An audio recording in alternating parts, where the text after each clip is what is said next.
case counts from the coronavirus infection continue to rise across the country and Pennsylvania. Here in Philadelphia, our case counts the past week have been stable, and we're trying to keep it that way. So here are the numbers. Since this time yesterday, we've identified 148 new infections from the coronavirus in Philadelphia residents, bringing us to a total of 27,723 since the beginning of the epidemic. Last week, the week that ended on Saturday, we averaged about 107 cases per day. There's some delay in hearing about cases, so that number will rise a little bit in the future. It's very similar to the number that I reported this time last week. We're averaging about 5% of those people who were tested are positive, and that's also about where we were before. Among those new cases, we're still seeing a predominance of people who are young adults. About 40% of the people in the past few days with this infection have been under the age of 30. That's compared to 20% for the epidemic as a whole. Since this time yesterday, we've identified 6 new deaths from the coronavirus infection, bringing us to a total of 1,637 since the beginning of the epidemic. Of those, 834, or 51%, were nursing home residents. Now, those 6 deaths were identified through matching with databases, and most of them have been in the past, but we're averaging about 1 new death per day. No death is acceptable, but that's much lower than we were some weeks ago. I haven't talked for a while about the racial distribution of deaths, but we do know that this infection has caused racial disparities in the adverse outcome of getting disease or mortality. So just here are the updated numbers on the racial disparities in deaths. Among people who died from this infection, 51% have been African American, 27% white, 9% Hispanic, 4% Asian, and 4% Asian. Now, if you divide that by the population and come up with a per capita mortality rate, the mortality rate among African Americans is about 1.5 times that of whites, or to put it another way, about 50% higher than that of whites. I'm going to come back to that in a little bit. We've had problems with this epidemic in clusters in congregate settings where people live together. Thought I'd give an update on that. Most of those clusters have been resolved. In nursing homes, for the most part, these infections have ended. We're averaging about 1 new infection per day in all of the nursing homes across the entire city. That's 46 different nursing homes.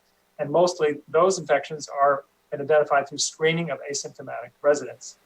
2/3 of our nursing homes have had no case in the past 4 weeks, and 15%, an additional 15% that is, have had no cases in the past 2 weeks.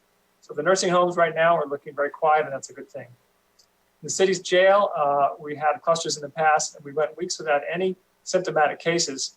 However, last week there was 1 questionably symptomatic inmate, and because of the questionable symptoms, that inmate was tested and found to be positive. Because of that, they screened an additional 65 inmates in that unit and found 23 that had no symptoms were positive. Now, that positivity rate is higher than the 5% positivity rate among asymptomatic inmates for the entire jail through the facility-wide screening that has taken place. Those inmates that were asymptomatic and positive have been isolated, and infection control procedures are in place to try to contain that cluster in that unit. Then I want to update you on testing here in Philadelphia. We have testing available in 55 sites across the city. And the past week, we averaged about 2,100 tests per day, and that's a number that's gradually increasing. Now, we did hear reports last week of long delays in people getting results. So we looked at our data to try to understand that better. Overall, the average delay between when a person got their sample collected, when they got the result, or when we got the result, was 1.3 days. That number isn't so bad. However, when we looked at the data more closely, we did see that there was a big difference in the delay for those getting negative results and those getting positive results for some laboratories. Now, our local laboratories, such as laboratories in hospitals, are taking 1 to 2 days on average to report out both negative results and positive results. But there are 2 big out-of-state laboratories, LabCorp and Quest, that were averaging 1 day delay to report out negative results, but 7 days delayed to report out positive results. And these 2 big laboratories do about 1/4 of the tests here in Philadelphia. And the reason for that is that these 2 big laboratories are national laboratories, and they are dealing with very, very high demand from other states where the epidemic is surging. This is nonetheless a problem for people who are being notified after 7 days or more of their positive result. These are people who are possibly infectious, but they don't know it during that time period. So our message to everyone right now is if you're tested, make sure that you isolate yourself and keep away from other people until you get your test result. It may be 7 days or more until you get that result. And I know that that's inconvenient, that's difficult, but that's the safest thing to do until you get that test result. In the meantime, we'll see if it's possible, and I don't know if it is, if it's possible that we can, the testing sites can redirect their test samples to other laboratories that are having a quicker turnaround time. Now, with the racial disparities in cases, there is an interest in what the access is to testing in people in different race groups across the city. In the past, we haven't been able to answer questions about that access to testing, but because the data on race for most of our negative lab test results was missing. But our people in the health department here have been able to match our databases with other databases and fill in that missing data on race over time. And we'll be putting out a more detailed report soon. But in the meantime, I thought I'd give you some of the top line numbers. Since the beginning of the epidemic, we've done 178,000 tests in Philadelphia residents. Of those, for 20%, the race and ethnicity of the person tested is still not known. For 42%, the person's African American, 23% white, 7% Hispanic, and 3% Asian. So that does show that access to testing for the group that's most heavily affected, African Americans, looks like it's approximately as good or better than it is of whites. That's a good sign. If you want more information about testing and how to get tested, just go to our website, www.phila.gov/testing. Now, as I said, there are other areas of the country that are continuing to see rapid growth of the epidemic. This is particularly true in Florida and Arizona, Texas, South Carolina, and Georgia, places that opened up early and that opened up, to my mind, recklessly. Initially, those sites were not seeing an increase in deaths, but they're now seeing increases in deaths. Cases are also increasing in Pennsylvania. In particular, there's an outbreak in Pittsburgh, Allegheny County, and the counties nearby. Now, here in Philadelphia, we have not seen the rapid increase in cases that have been seen elsewhere yet. But clearly, from this evidence around the country, we are entering a dangerous period. The way for us to avoid similar increases without shutting down as we did before is to have everyone follow the safety precautions. That includes, most important, masks. Wear your masks when you're around other people, indoors, outdoors. Distancing, keeping 6 feet away from other people, and reducing crowds. Now, part of reducing crowds is we're recommending that people who can work from home continue to work from home. But because we have evidence that people are spreading this infection in social events, we're particularly recommending that people avoid social events, especially young adults, where the virus seems to be spreading particularly right now. Now, we will be reinforcing our safety precautions to businesses and to individuals.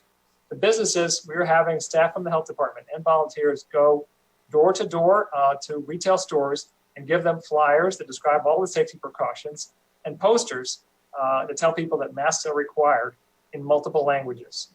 We've distributed so far about 1,000 of those flyers and about 500 of these posters to stores around Philadelphia.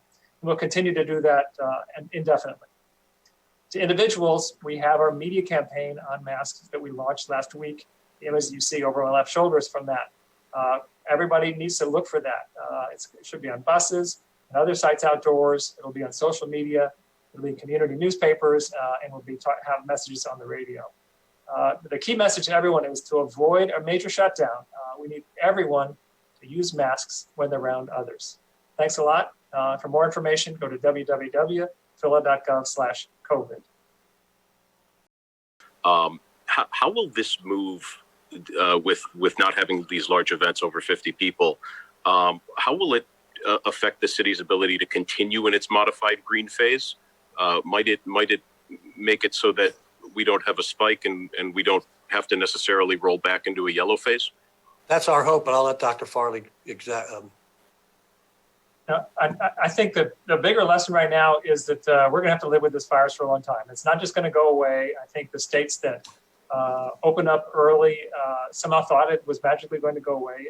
And so we're going to have some restrictions on our activities until we deploy a vaccine. That's going to be some period of time. And so this is just one piece of that overall strategy and how to survive and do the best we can until we have that vaccine. For Dr. Farley, obviously there's a lot of questions surrounding, the NFL, the Eagles, the stadium.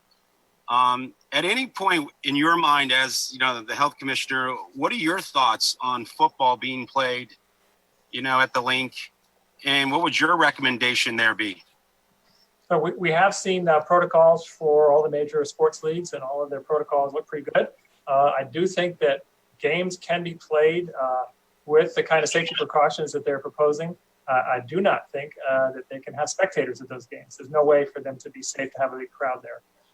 And so I can't say what the plans are for the league, but again, I think from a safety perspective, they can play games, but not with crowds. And that would also include tailgating or anything of that sort if there is an NFL season? Yes.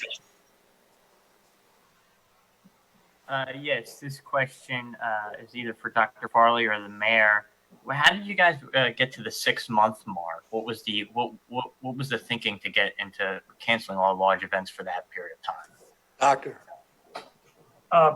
It takes a long time to schedule and plan these sorts of events, and we want to make sure that people there's clarity to that. I know that's disappointing to people, but we're certainly not going to be deploying a vaccine and be free of this virus in January. We would be lucky if we were starting to deploy at that time. So this is the safe way to give clarity to people. We don't expect we're going to be able to have these events through February.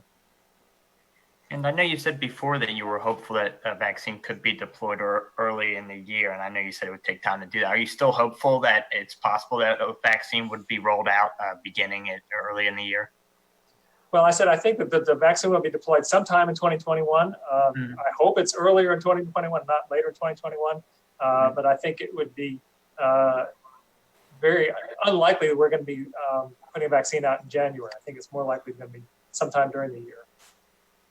All right. Thank you. Those were my questions. Thanks, Jack. We're going next to Matt Petrillo of CBS 3. Hi there. Philadelphia didn't cancel a parade during the 1918 pandemic, Dr. Farley, and those results were devastating. Did your decision on this moratorium have anything to do with that? I think that the failure to cancel that parade way back in 1918 is still in the memory of everybody in public health. That weighs on all of our decisions. The whole idea behind canceling big events and an epidemic like this makes a lot of sense, and because we have that example. And so yes in the future, but yes as far as what we've done up until this point.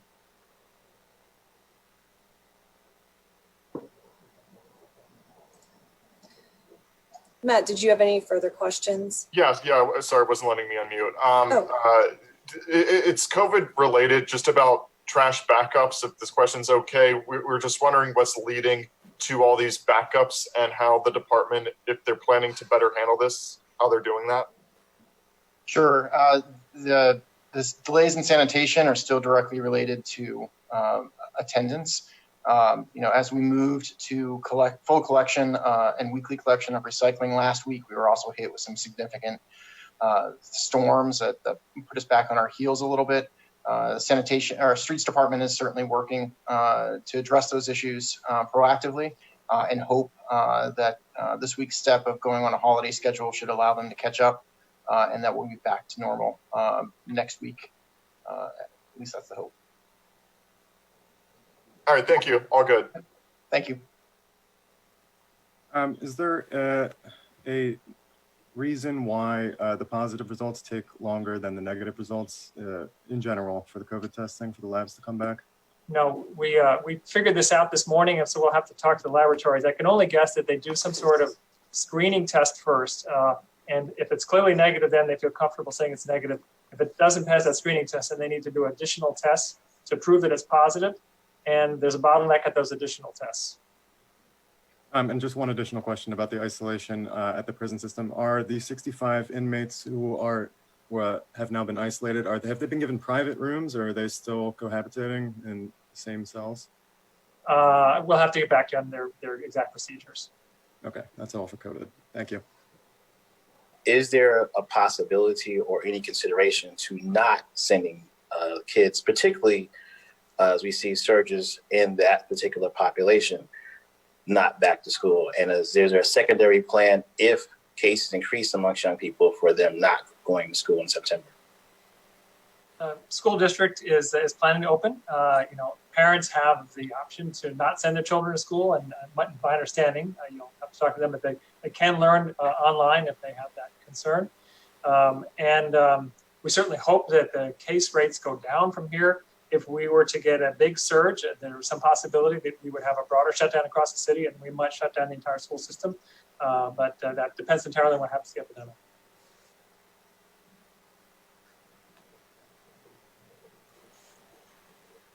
Okay. Thank you. Thanks, Martin.